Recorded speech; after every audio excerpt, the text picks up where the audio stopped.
हरिः ओम् श्रीगुरुभ्यो नमः। ॐ वक्रतुण्डमहाकाय सूर्यकोटिसमप्रभा निर्विघ्नं कुरु मे देव सर्वकार्येषु सर्वदा। गुरुर्ब्रह्मा गुरुर्विष्णुः गुरुर्देवो महेश्वरः गुरुर्साक्षात् परब्रह्मा तस्मै श्रीगुरवे नमः। तस्मै श्रीगुरवे नमः। Namaste, friends. A warm welcome to the second session of the new text that we are studying, Atma Bodha. As introduced in the previous class, it is one of the Prakarana Granthas written by Adi Shankaracharya, and it deals with the knowledge of the self. It describes the state of realization from different standpoints, using various examples from day to day experiences.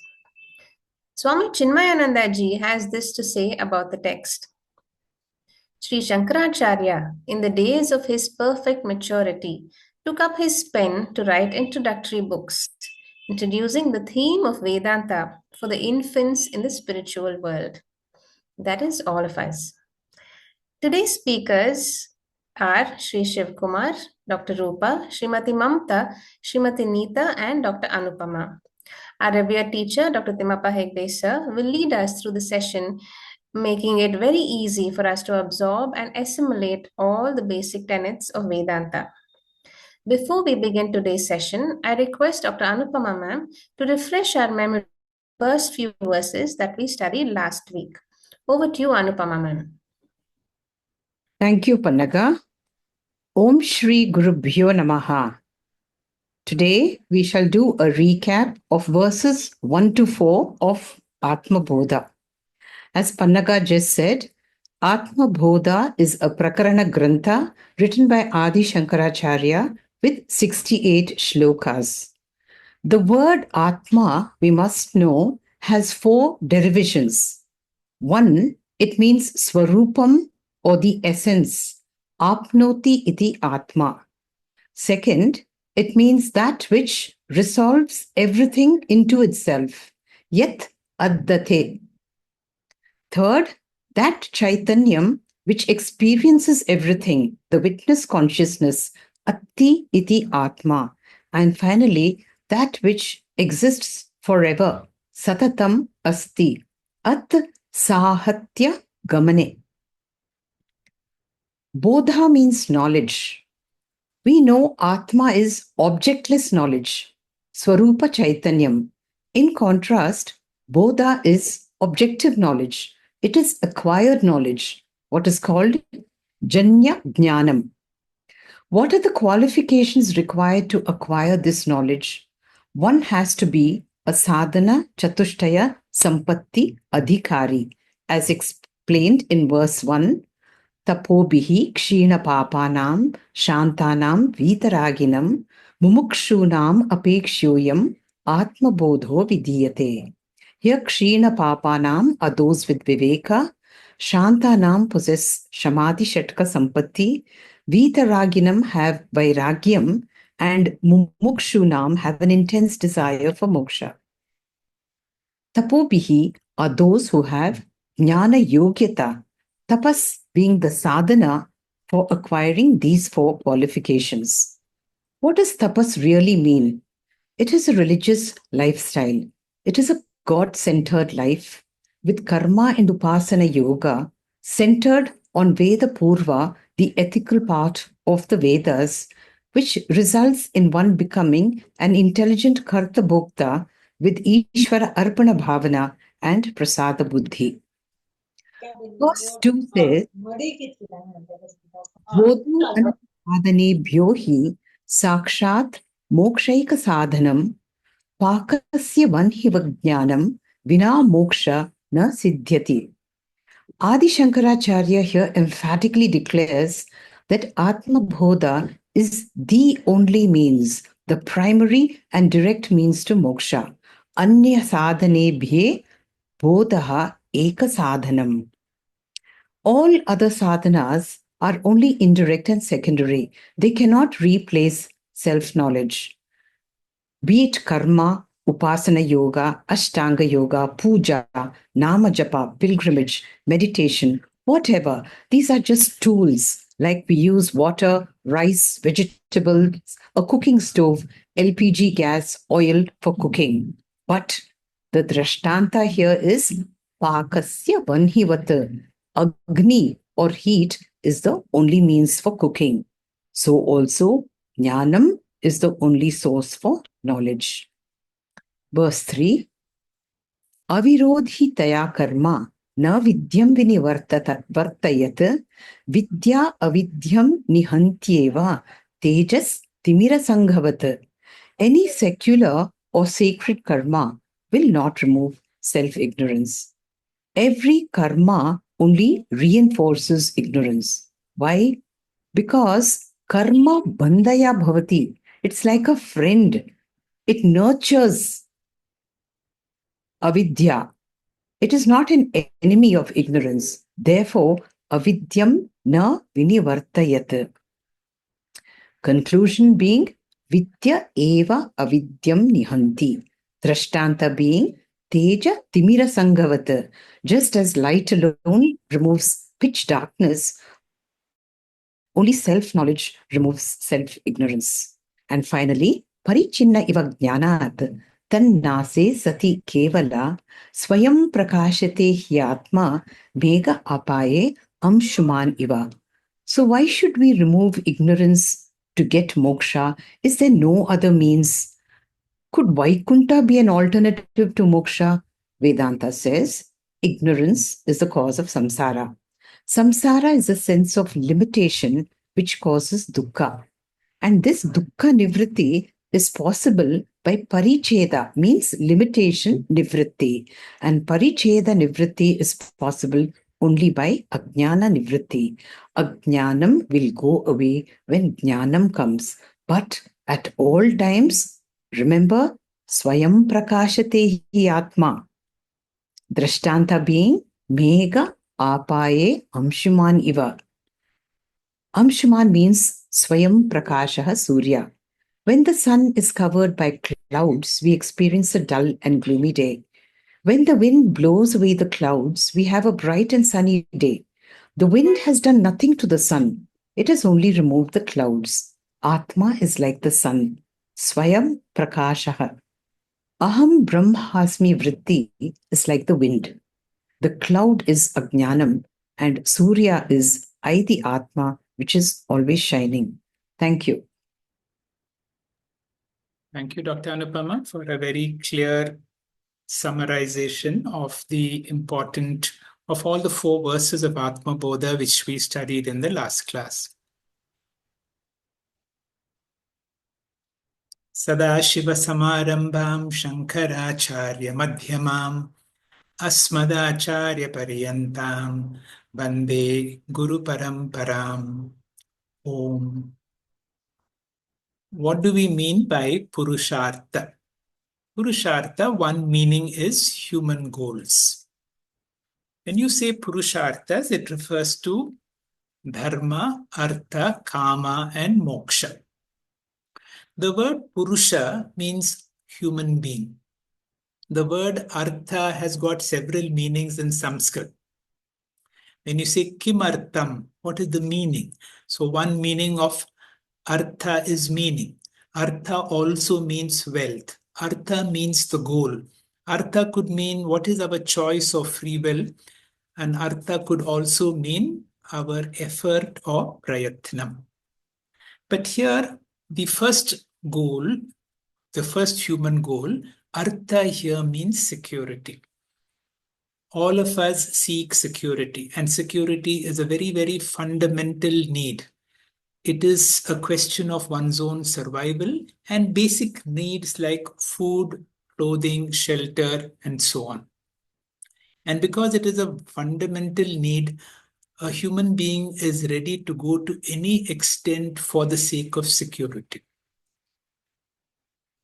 So it is a question of survival, and therefore it is a very, very fundamental requirement. That is why money and acquisition of money becomes such an important human pursuit, which takes so much of our time.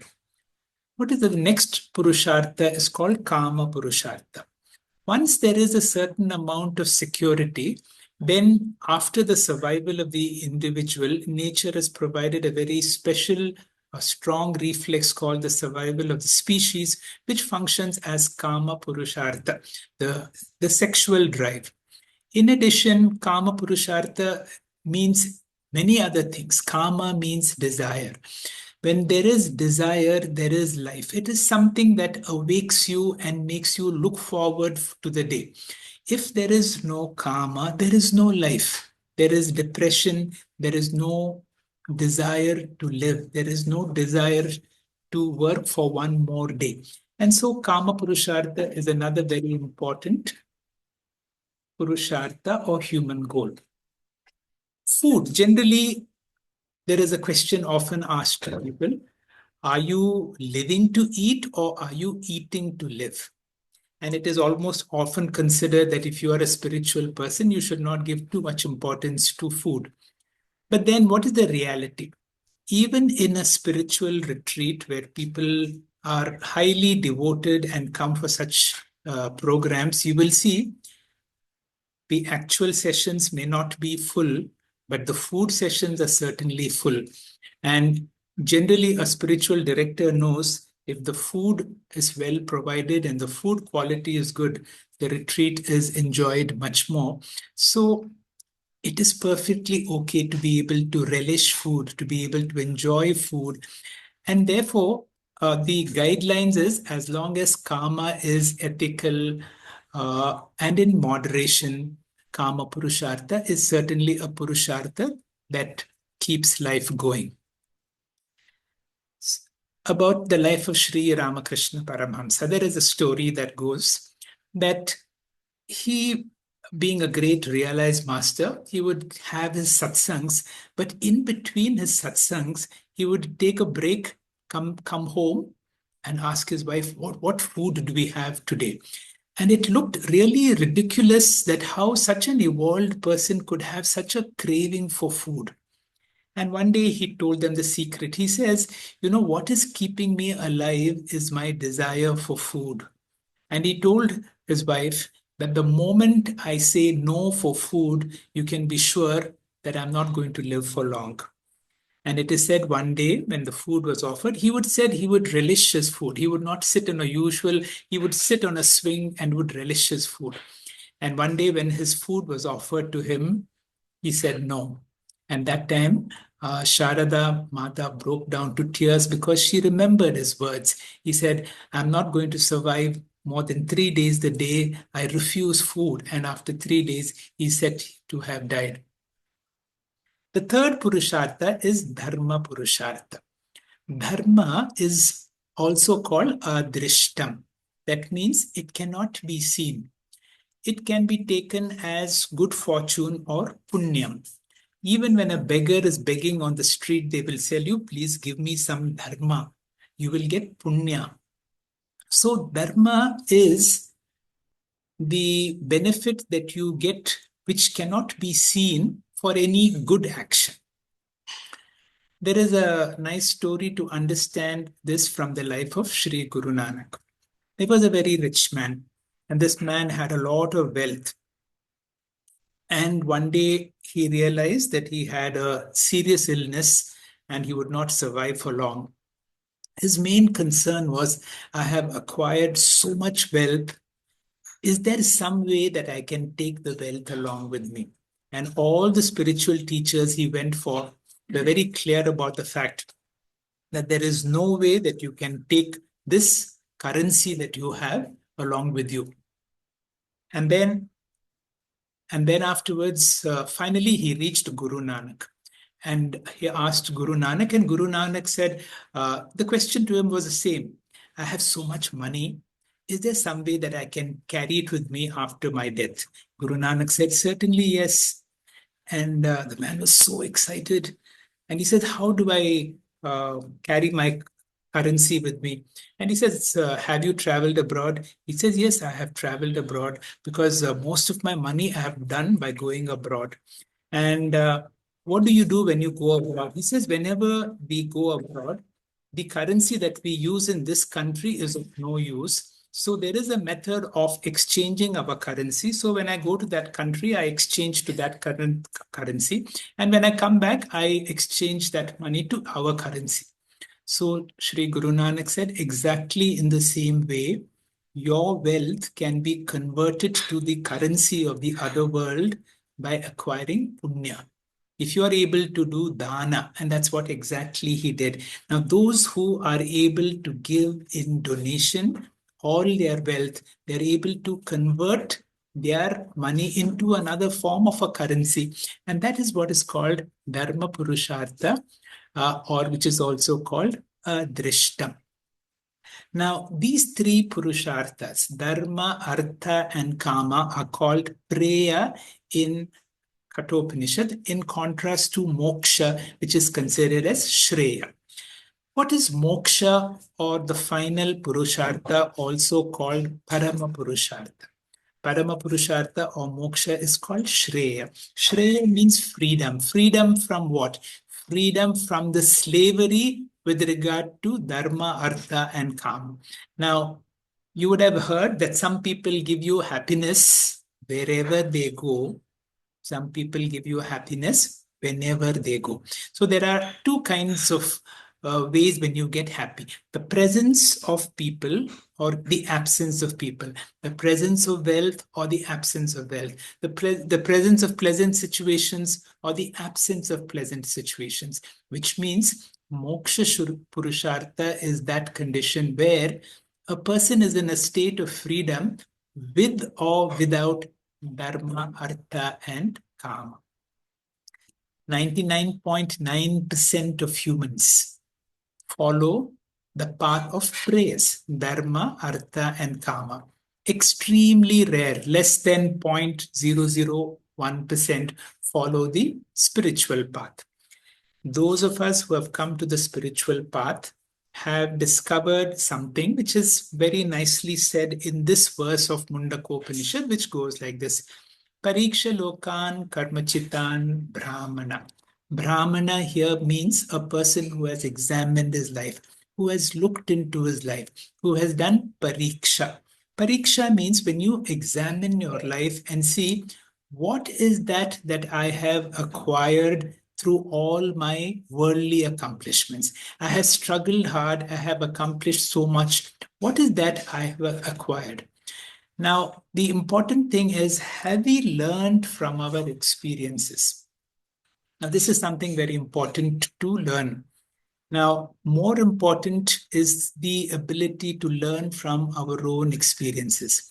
Generally, whenever we have problems in our life, our minds are so disturbed and so upset that we can't learn from our experience. On the other hand, whenever we have pleasant experience, we don't learn at all. That is why it is so appropriately said, nothing fails like success. You might have had nothing succeeds like success. The truth also is nothing fails like success, because when you are riding on the crest of success, there is no learning experience whatsoever. In unpleasant experiences, the problem is our mind is not available for learning. So therefore, if there is some technique that I can learn, if I can keep my mind calm, then through those difficulties, when I have hit rock bottom, at those moments, my painful experiences can be a great learning experience. Somebody has very rightly said, when you win, you win. When you lose, you learn, and therefore you win. Now, how do we learn from our experiences? This is the ability to take every unpleasant experience as a gift from God, as a prasada buddhi. We can also learn from the experiences of others if we are sensitive enough. What we learn is money and all the other purusharthas do not give us lasting peace, lasting security, or lasting happiness. All accomplishments, Now, this is something Swamiji has spoken many times. All accomplished in my lives have three important defects. They are called dukkha mishritvam, atripti karatvam, and bandhakatvam. Dukkha mishritvatvam means all my successes are mixed with sorrow because there is a lot of effort put to accomplish whatever I have to put. Sometimes you feel I have got it, but at what price? I have put such a heavy price to get. So this is what is called dukkha mishritatvam. The other thing is all of my goals, even though we have got it, there is a feeling of it could have been better. That tripti is not there. Atripti karatvam. I have accomplished, but there is always a but it could have been better. And the biggest danger is bandhakatvam. That means when I have accomplished something, it becomes very difficult for us to relinquish that success in the material world, because whenever it is taken away from me, there is a certain sense of sorrow. Now, is there something which is beyond these three defects? And that is where, when a person gives up uh, the pleasant path and moves from preyas to shreyas. Pariksha lokan karmachitan brahmana nirvedam ayat. Nirvedam ayat means he develops a vairagya. He develops a kind of a frustration to dharma, artha, and kama because they are no longer fulfilling. Because there is a certain amount of limitations. However hard you struggle, the gap between you and the goal remains there. The faster you go towards the horizon keeps receding. And this is the problem with all worldly success. And the great discovery is kritena akrita nasti. That means through all my karmas, through all my efforts, the infinite can never be achieved through finite efforts. Then what happens? Tad vignartam sa gurum eva apikachet. Then you will realize that I have to come to a guru. And the guru leads you from dharmartha kama to moksha purushartha. The guru tells you that moksha is not an event. You do not have to do anything to accomplish it. You are already that. Now, when the guru says you are already that, there is a real doubt because I have experienced so much about limitations in myself. The guru and shastra say that you are limitless. Now, there begins a process of inquiry. Now, this is where a spiritual seeker has taken a 180-degree turn from what you normally do. If you always do what you always did, you will always get what you always got. And when this nirvedyam ayat na akrit kritena, that means through my finite efforts, the infinite is not possible, then the guru will show you a new path. Sa gurum eva abhigachet. So you need a preceptor, you need a guide to tell you how. And what does the guru tell you, or what kinds of guru? The guru should be one who has solved his own problems, the one who has attained to Parama Purushartha, one who is an embodiment of moksha, one who is a Brahmanishta. That means one who is established in the Brahman. That means there is absolutely no difference between him and Brahman, and also has the ability to communicate. Now, if you are fortunate to find such a guru, fortunately, we have discovered such a guru in the form of Swami Paramarthananda, and all whatever we are doing is the teaching that he has guided us, that we are sharing with everybody else. And when you go to such a guru, and you do not go to a guru empty-handed. Symbolically, you carry with you Samit Pani. Samit Pani is symbolic of my ego, symbolic of my past. And then you offer it to the Havan, saying that I'm going to give up my past and give up my ego and come towards the Guru. Tad Vignartam sa Gurum eva apikachit Samit Pani Strotriya Brahmanishta. So, in a quick recap, let us look at this mantra once again. Pariksha lokan. Have I examined my life? Karma chitan. What is that I have accomplished? And then when you look at all your accomplishments, I have accomplished, but there is so much of dukkha mishritvam, atriptikaratvam, and bandhakatvam. I develop a kind of vairagya. Here the word is nirvedyam. And I discover one thing, na asti akrita kritena. What the craving in all of us is, I want to be limitlessly big. I want to be so big that I want to be the biggest. That is my craving. So then I know one thing, through my finite efforts, the infinite is not possible. And if this is my desire, then I have to discover a guru who has discovered his limitlessness. And when you find such a guru and you go to a guru with your humility, with your Tivra mumukshutvam, O Guru, please show me the path. I will do whatever sadhanas that is required to help me to discover my true nature. You are telling me I am already that, but I don't see that greatness in me. And I surrender to a guru. And this journey is the shift from the path of prayas, the pleasant path, to the path of shreyas. A spiritual journey is an inner journey. Normally, the river is called a dhara as an early stream from the Himalayas. It goes from the source in the Himalayas to the goal in the ocean. But along the path, sometimes the river takes a bend and sometimes it takes a 180-degree turn. Wherever the river takes a 180 turn, at that convexity, there is always a sacred place like Varanasi, Haridwar. Important temples are located in such places where the river takes a complete bend. It is said that is where a person is going back to the source, and that is the spiritual journey. Symbolically, the Dhara has now become a beloved of the Lord Radha. My greetings to each one of you who have taken on to this spiritual journey, and we will go in stages to understand what we are into. The opening speaker today will be Shiv Kumar, explaining verse 5. Shiv Kumar, please. Hari Om, Shri Guru Bhyo Namaha. In the fourth verse, the previous verse, the beautiful example of the sun and clouds was explained, where the sun stands for the self-effulgent self. Ignorance is the dark clouds shielding the sunlight and the strong gust of wind to blow away the cloud of ignorance is Brahmakara Vritti.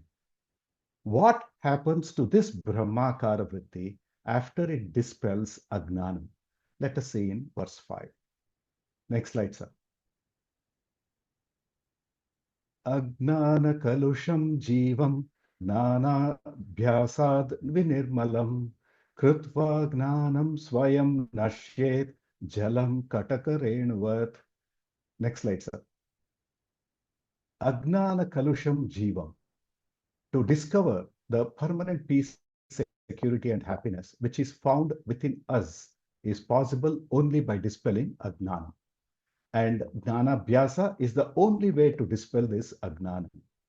The moment we gain Gnanam, instantaneously the Agnanam will disappear. But Shravanam and Mananam will make us aware of the truth, yet we may not realize the Gnana Phalam. Why? Next slide, sir. Think of life in a village in the olden days where there was no electricity.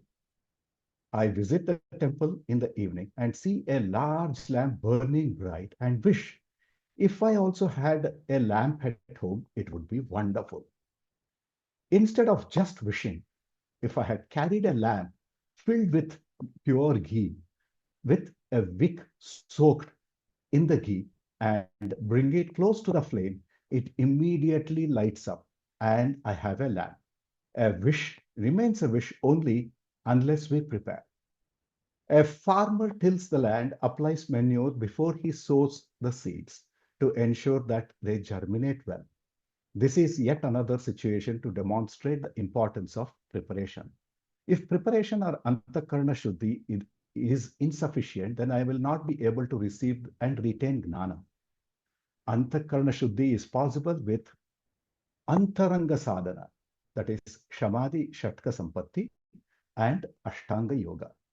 After gaining adhikaranatvam or preparation, just as arrival of light dispels darkness, the gnana bhyasa, which alone has the ability, will instantaneously dispel agnanam. So, gnana bhyasa, gnana's bhyasad vinirmalam. Like our attempts to sleep ends when we start sleeping. Once agnanam is dispelled by gnanam, what happens to this gnanam is the question. Shankaracharya in this verse, fifth verse, says, Krutva gnanam swayam nashyet. That vritti gnanam removes agnanam, and then vritti gnanam goes away by itself because its job is over. Just as during a bath, the water flows away carrying the dirt along with it. To demonstrate this concept, the example of Kataka nut is given in this verse, which shows the brilliance of Bhagavad Pada Adi Shankara. He says, Jalam Kataka Renuvat.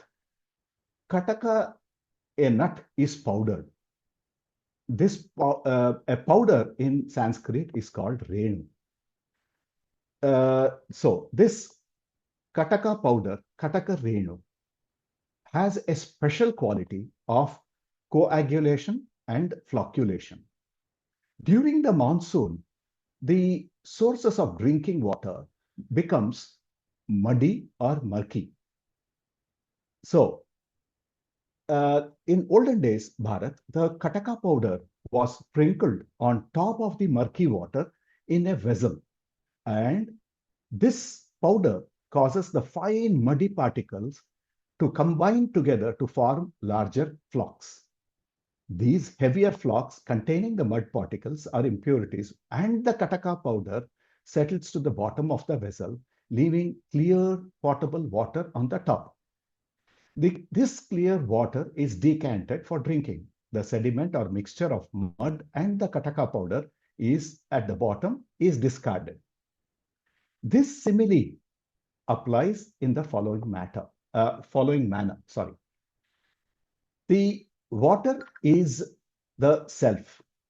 The mud particles are the impurities embedded in the jiva, that is us, due to the lifestyle fostered in us by ignorance.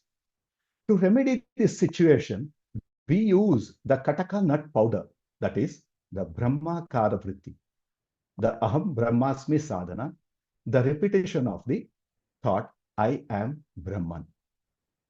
Once Gnani has gained Aham Brahmasmi knowledge, he need not meditate on Aham Brahmasmi mantra.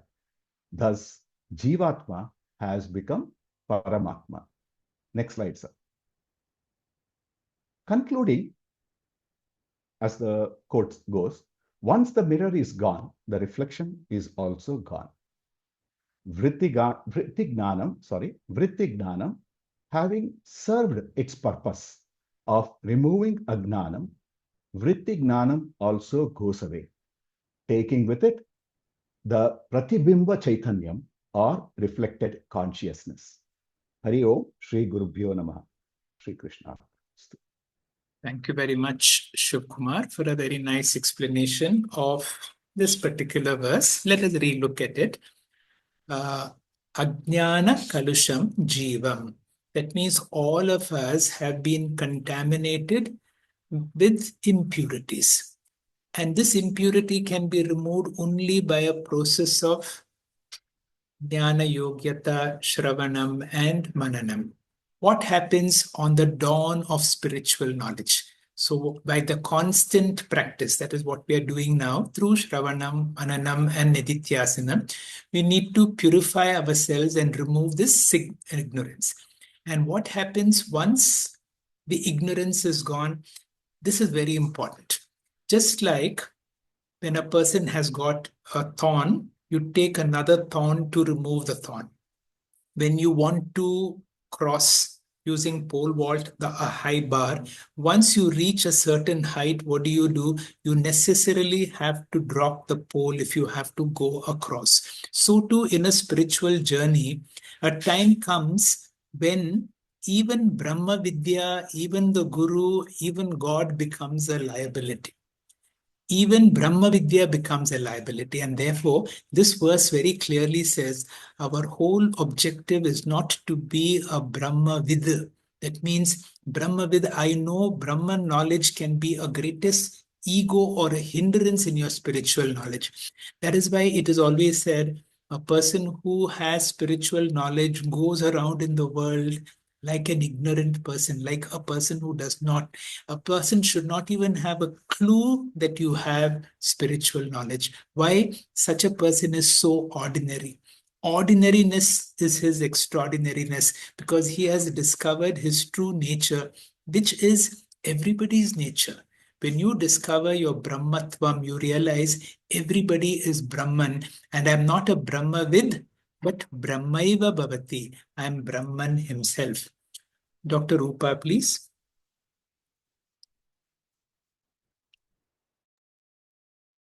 Om Shri Gurubhyo Namaha, chanting verse 6.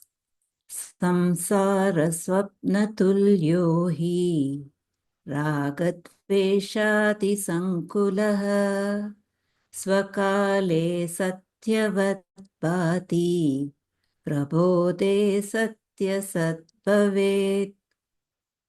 The English translation goes like this. The world is truly like a dream only, full of its attachments and aversions and so on. While the dream continues, it appears to be real. When we awaken, its unreality is seen. Next slide. From verses 6 to 9, we shift our attention from the self and self-knowledge to the appearance of names and forms. Before we understand this verse, we need to review what the words ignorance or ajnanam or maya mean. Maya has got two powers. Firstly, the Vikshepa Shakti, that is the creative power, which is the result of Rajoguna. And secondly, the Avarna Shakti, which means the deluding power, which is the result of Tamoguna. Next slide. Because of the Vikshepa Shakti, Maya creates the world of things and beings, including our own body and mind. That is the samsara and jiva. This false projection is called adhyasa. Next slide.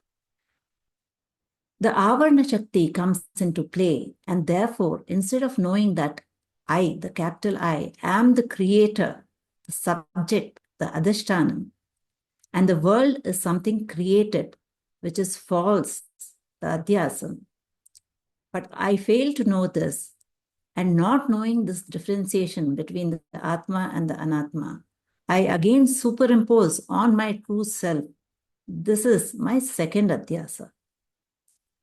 Taking reality from the Atma and transferring to the Anatma Prapancha is the job of the Maya. So, therefore, Shrishti or creation is the primary adhyasa. And Atma Anatma Aviveka is the secondary adhyasa. Next slide, sir. Now, going back to the verse proper, samsara is a world of transmigration, births and deaths in endless cycle. One thought is not like the next thought. That which is ever changing and unreal is the nature of this very samsara. To understand the samsara better, let's take the analogy of the dream. Next slide. We all have three states of experience. That is the waker, the dreamer, and the deep sleeper. Let's take the example of the waker.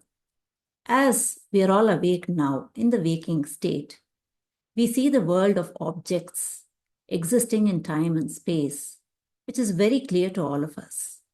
Suppose we all sleep and then we go to a dream state tonight and we do see in our dream that we visited Mount Kailash. It is the truth for the dreamer tonight. But, next slide, sir. The same person awakens and thinks about his dream tomorrow morning. He knows it is not true. It was only a dream that I had. Similarly, for the realized person, the world with its objects and beings is a dream. Next slide. Ragadvesh Adi Sankulaha. It refers to the six negative qualities, that is likes, dislikes, greed, jealousy, pride, and delusions. By keeping this alive, it is like stabbing ourselves with 6 daggers daily. And Swakale is referring to this time-bound drama that goes on and on. Next slide. So in our mind, again, we need to re-emphasize, we have the 6 qualities of Raga, Dvesha, Mada, Lobha, Moha, and Matsarya. We need to keep this away. Otherwise, time and again, these keep us entangled in samsara. Finally, the next slide. In the wake of Atma Jnanam, the world is reduced to a non-substantial Nama Rupam, the unreal projection. All we need to remember is Brahma Satyam, Jagan Mityam. Thank you. Thank you very much, Dr. Rupa, for a very nice explanation of this particular verse, where Adi Shankara gives wonderful examples to help us to understand and get Atma Jnanam by comparing our world to a dream itself. And in a dream, we are not aware that I have created the whole dream world, and therefore I have certain attachment or certain aversion to it. And as long as the dream continues, the dream world appears absolutely real to me. Now, Atma Bodha has got, our true nature of Atma, I am Atma Brahman, is blocked by Maya. Maya has got 2 powers. One is called the Avarana Shakti. The Avarana Shakti covers the fact that I am that. And because of that, I don't see my true nature. Example, dream that I am the creator of the dream. So too, we do not know that I am the creator of the same world. Now, then there is a Vikshepa Shakti. Through my own power of my mind, I'm able to create a world around, but I do not know that this is my own power that is creating this world around me.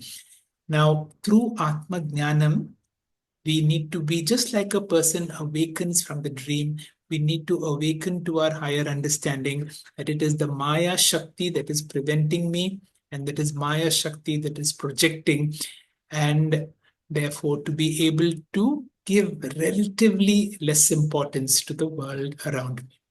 Verse 7 will be explained by Mamta. Mamta, please. Shri Gurubhyo Namaha. Chanting the verse 7. Tavat satyam jagad bhati shuktikarajatam yatha yavanna jnayate brahma sarvadhisthanamadvayam. The next slide. Verse 7 talks about the world of appearance with names and forms as well. And Shankaracharya refers to a silver shell analogy for better understanding of the unreal world. As mentioned in the Shastras, which is highlighted by Shankaracharya, our problem is our ignorance of the self, and the solution to the problem is only the knowledge of the self. In the first few verses, Shankaracharya points out that spiritual sadhanas of karma and upasana yoga only purify and condition the mind respectively. And this mind is ready for Jnana Yoga sadhana comprising of Shravana, Manana, and Nididhyasanam, which helps in removal of ignorance and gain the self-knowledge. In other words, attain liberation or moksha. In the next slide, in this verse, Shankaracharya says, Tavat Satyam Jagat Bhati. That is, as long as the world appears real, Yavanna Jnayate Brahma so long Brahman, the ultimate truth, cannot be realized, which is the substratum, adhishtanam of all and one without a second. That is Sarvadhisthana Madvayam. In the next slide, Shastra says, and Shankaracharya reiterates, I, the Atma or pure consciousness, is all pervading consciousness without a second thing. However, the ignorance of I, the self or Atma, is the main cause of duality or world appearing as real. Ignorance by itself is not an issue, it is harmless. However, ignorance with the help of Maya, the Maya which was discussed in detail by Dr. Rupa in the previous verse and Sir earlier, does two things or it has two powers. First and foremost, it creates false projection of the world, including our own body and mind, that which means error or misconception, also known as adhyasa. Then, with the second power, the same ignorance covers the fact that the world is unreal or false and attributes reality to the falsely projected world. And this becomes the cause of bondage and hence cause of samsara, involving raga, desire, and dvesha, fear or anxiety or aversion, so on. So, making us unaware that I am Atma or Brahman, which is my essential nature, the substratum of everything. In the next slide, the concept of false projection in the context of ignorance is illustrated using several examples beautifully in this Atma Bodha text. Two primary examples are, one is the rope snake example.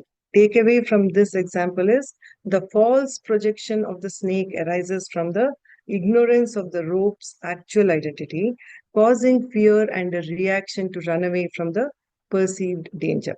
Second example, which is given in this seventh verse, is that of a silver shell, that is Shuktika Rajatam Yata, that is shell, which is Shuktika, appears as silver Rajatam.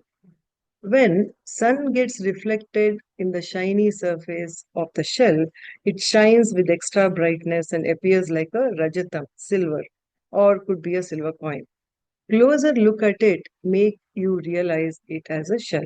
So silver or silver coin is a false projection on shell due to shell ignorance. This silver shell analogy demonstrates how ignorance of the shell is capable of creating a desire or raga in the mind and draws you towards the false silver shell. While the rope snake example or analogy helps us understand how the false snake is capable of creating fear or anxiety or dvesha in the mind. In the next slide, these examples help us understand how ignorance of the self, even at the level of individual beings, cause a false projection of the world and attributes false reality to non-existent objects. Then causes raga, dvesha, so on. That is, in other words, the six negative qualities which was described in detail in the earlier verse, which generates running after or running away from the objects, resulting in binding actions or karma or bondage, in other words, samsara. This in turn incurs papa punya, resulting in birth, rebirth cycle. The samsara leading to continuous birth rebirth cycle starts with ignorance and its false projection and attributing reality to the falsely projected world. Therefore, the world continues to appear as real and individual beings will be part of the worldly pleasure and pain and eternal birth and rebirth until we don't realize Brahman or get established in Brahman, which is our essential nature. In the last slide, in conclusion, the message delivered in the verse can be put together as practicing the fourfold qualifications, that is sadhana, chatushchaya, sampatti, sincerely and seriously will enable us to reduce our raga, dvesha, or the six negative qualities to worldly attractions. This helps us focus and practice spiritual sadhanas like Shravana, Manana, Nididhyasana or Jnana Yoga to realize the Brahman I am or claim Aham Brahmasmi. Thank you, sir. Hari Om. Thank you very much, Mamta. That was another very nice, clear presentation of these beautiful Atma Bodha verses with beautiful slide, which tells us about where the problem is. The problem is I do not know my true nature. When I do not know my true nature, because of the block or the avarana shakti created by Maya, and then by itself, that is not a problem. For example, in deep sleep, I do not know anything, but then I am blissful. But then, because of my mind, there is a certain projection. I see a world around me from which I run away from what I do not like or run towards, as those two beautiful examples given the rope snake, you run away from that seeming snake or you run towards that silver, the world that holds to be very attractive. So the world appears to be real because of ignorance. I do not know my true nature as Brahman. But once I know that this unreal world can neither tempt me nor it can frighten me. Neeta will explain the next verse, which is again a very highly and a very popular verse. Neeta, please. Hari ओम् उपादानेऽखिलाधारे जगन्ति परमेश्वरे सर्गस्थितिलयान् यान्ति बुद्बुदानीव वारिणि. Like bubbles in the water, the worlds rise, exist, and dissolve in the Supreme Self. The Supreme Self is the material cause of and the support of everything. Next slide. As per Advaita Vedanta, my real nature is infinite, eternal, non-dual. If I am infinite, beyond time and space, then how many eyes are possible? Only one. I am Advayam, one without the second. All else is an appearance in me. The world, including the body, mind, is a false projection. It's an illusion.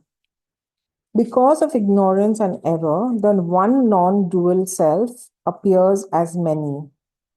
To come to the one non-dual reality, there are two inquiries that go on parallelly. It's just not enough to discover our own divinity, but in addition, it is important to inquire into the nature of the world and discover its falsity. The entire world is an appearance in that one reality.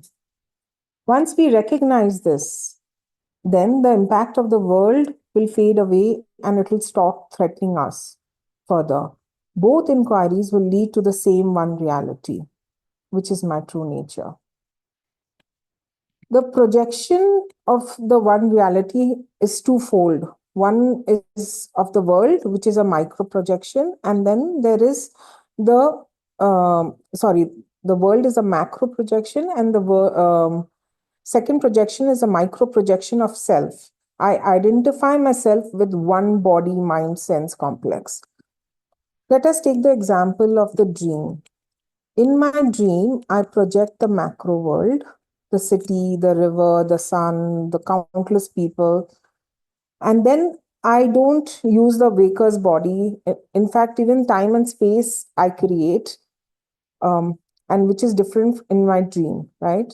And then in the dream, I also create one body which I identify myself with. I don't use my waker's body for the dream. The body on the bed is not available, actually.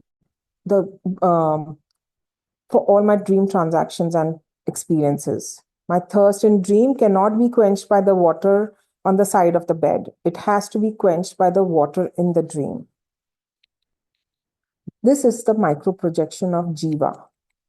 So I created a dream world and I created a dream body for myself. Now, from the standpoint of the dream world and the dream body, the waker becomes an Ishvara. I, the waker, alone am the Jiva, Jagat, and Ishvara of the dream. Truth is that they are all unsubstantial. In dream, I was terribly afraid of the tiger. The tiger may have killed me too, but on waking up, I find myself alive. The tiger was not real. Dream tiger is nothing but a thought. All that I had dreamt of was just an appearance in me. Next slide. Coming to the verse, in this verse, Adi Shankaracharya speaks of the macro projection of the world, the Jagat Prapancha. I, as Brahman, am the Upadanam, the material cause, the content. Like water is the Upadanam, the content for the ocean and the wave. There is no ocean or wave other than water, right? Same way, this world does not exist separate from me, the Brahman. I am the base, the supporter, the Akhila Adharam for this entire world, including all the solar systems, the Milky Way, the stars, the planets, all things animate and inanimate. Unbelievable, but a fact. Jaganti Parameshwari. I am the controller of this universe, just like the waker was the controller of the entire dream world. Next slide. Adi Shankaracharya says in the second line, Sargasthiti Layan Yanti. The Jagat Prapancha, the world originates, exists, and resolves in Brahman, that which is my true nature, just like the dream, just like bubbles in water. Bud Budani Eva Varani. Varani is water. Budani is bubbles. The galaxies are all in me like bubbles in water. The bubbles, being small, indicate limitation in space and last only for a few seconds, indicating limitation in time. Even millions of years are fleeting, very short from the standpoint of the eternal self. So you can see how big you are. There you are considering yourself as a speck, a dot on earth. In reality, the cosmos is a speck in thy true nature. In conclusion, there is only one reality. The world is an illusion in that reality. Adi Shankaracharya gives the example of bubbles in this verse. The world appears in Brahman just like bubbles appear in water. Bubbles are nothing but water. Bubbles are just a name and form. Recognizing this will help us develop Vairagya. Till I attribute reality to the world, I will have likes and dislikes, raga, dvesha. There will be samsara. In this verse, Adi Shankaracharya spoke of the world and the macro projection. In the next verse, Adi Shankaracharya will be speaking of jiva, the micro projection. Hari Om. Shri Gurubhyo Namaha. Thank you, sir.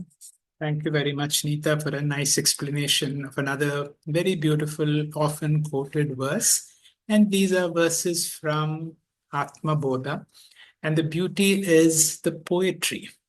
Upadhane khiladhare jaganti parameshwari sargasthiti layanyanti budbudani iva varini.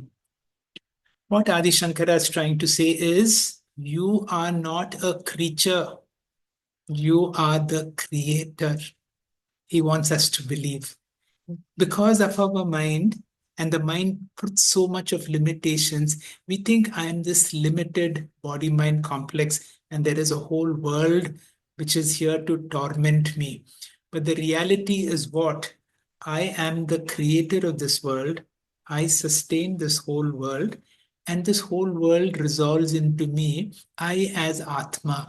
And this body mind is just an interaction for me to be able to relate, and I need to see my real nature. The last verse will be explained by Dr. Anupama. Dr. Anupama, please.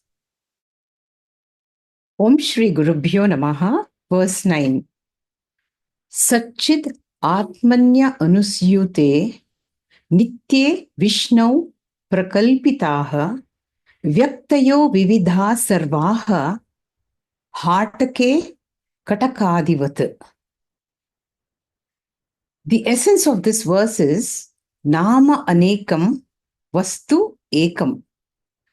Adi Shankaracharya says Atma Bodha is necessary for moksha because The root cause of samsara is ignorance. Ignorance leads to adhyasa. Adhyasa means false projections. This means advaita ajnanam leads to dvaita adhyasa. And this adhyasa could be macro, as Neeta just explained, prapancha adhyasa, or micro, as explained in this verse, sharira adhyasa. Take the example of the dream world. I, the non-dual waker, while dreaming, project a dream world which consists of a whole dream universe, the macro adhyasa, and a dream body, the micro adhyasa.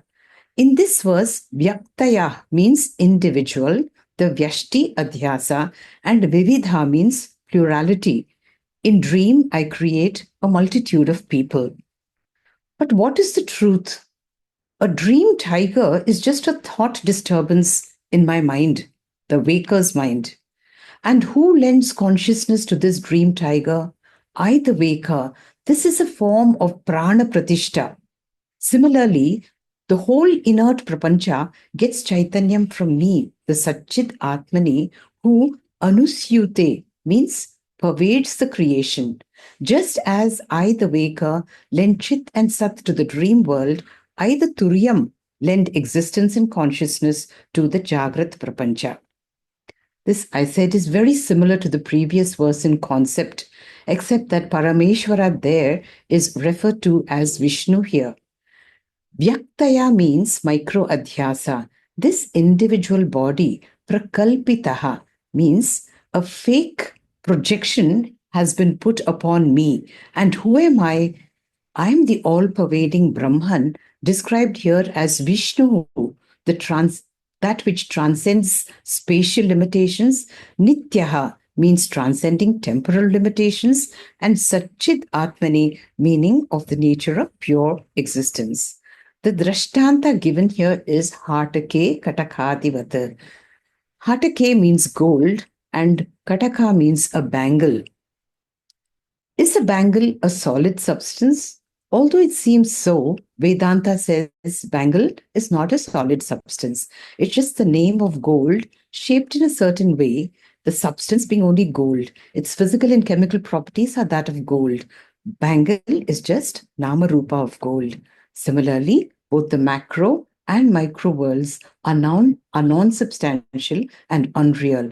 The substance is only one, Satchit Atmani Anusyute, like Hatake Katakadivata.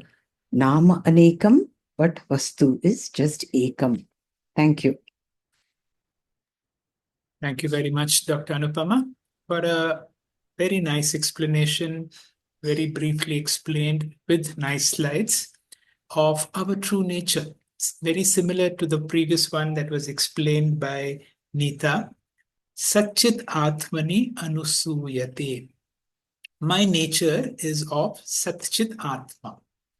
And because of it, it has two things. It gives consciousness to my body and existence to this world. So consciousness here and existence there.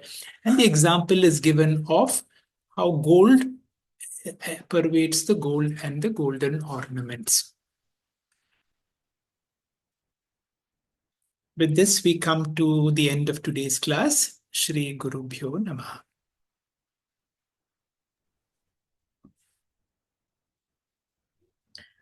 Thank you very much, dear sir, and all our speakers for giving us the gist of these beautiful verses, which are slowly revealing the supreme knowledge of our own true self.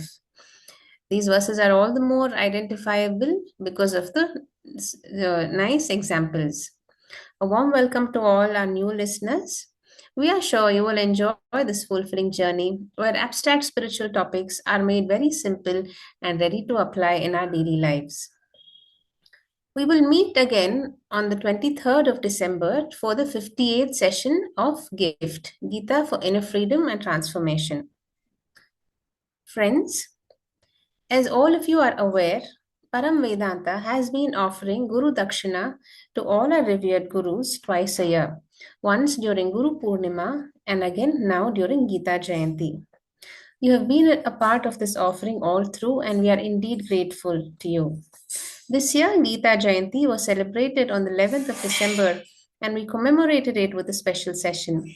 The window is still open for us to offer our gratitude to the lotus feet of our gurus.